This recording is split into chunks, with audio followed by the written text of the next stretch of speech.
Bonjour, on m'a demandé de vous parler d'un sujet vaste qui comprend pas mal de données différentes. Si j'ai bien compris, le titre de la conférence c'est Successful Leaders in Developing Responsible and Competitive Organization for Company. Il y a beaucoup de choses là-dedans.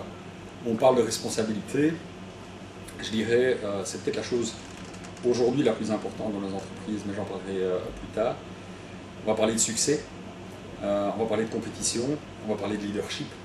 On va parler de business development et enfin finalement, quand nos compagnies ont réussi à être à la fois successful, qu'elles ont réussi à développer leur business, qu'elles sont compétitives et que leurs dirigeants exercent un leadership éclairé, finalement leur mission par laquelle ils seront le plus reconnus et pour laquelle on les remerciera le plus, assez paradoxalement, c'est sur la Corporate Social Responsibility.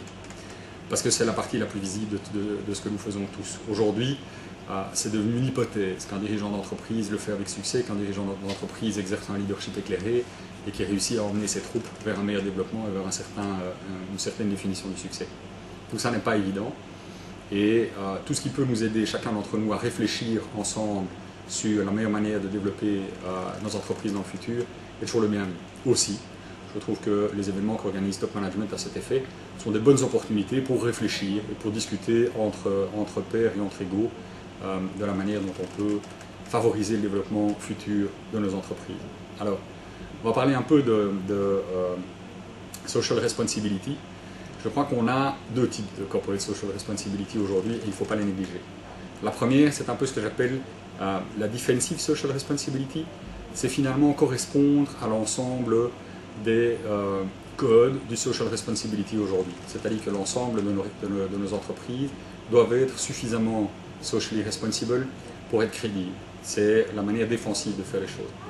Il y a une manière proactive de le faire, c'est-à-dire d'aller au-devant de ce qui est attendu de nous en termes de corporate social responsibility, qui a généralement plus d'impact au niveau de l'image de l'entreprise que la partie défensive, qui est de nouveau presque une hypothèse, aussi hallucinant que ça paraisse.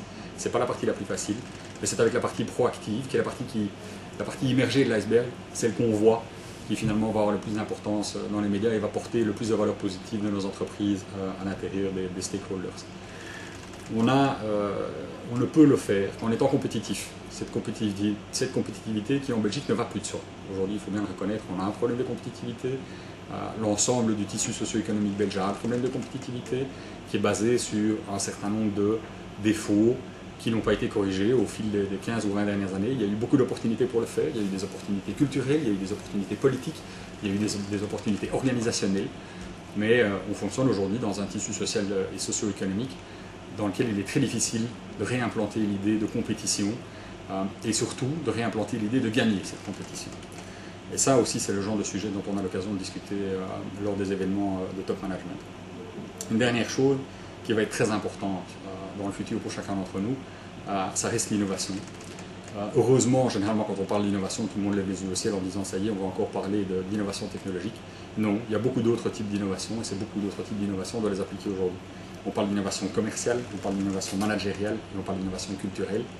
Et pour ces trois derniers points, Bruxelles et la Belgique en général sont situés à un point névralgique de l'Europe, puisqu'on a la chance de vivre dans une société qui est très multiculturelle, qui est à la barrière de deux cultures, qui confronte aujourd'hui des conflits dont nous pouvons tous sortir grandis si on y réfléchit intelligemment.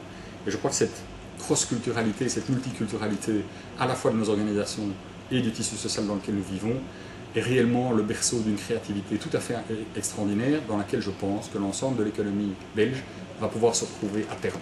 Ce ne sera pas facile, mais ce sera certainement amusant et c'est le genre de challenge qu'avec nos structures de personnalité on aime bien relever. Voilà.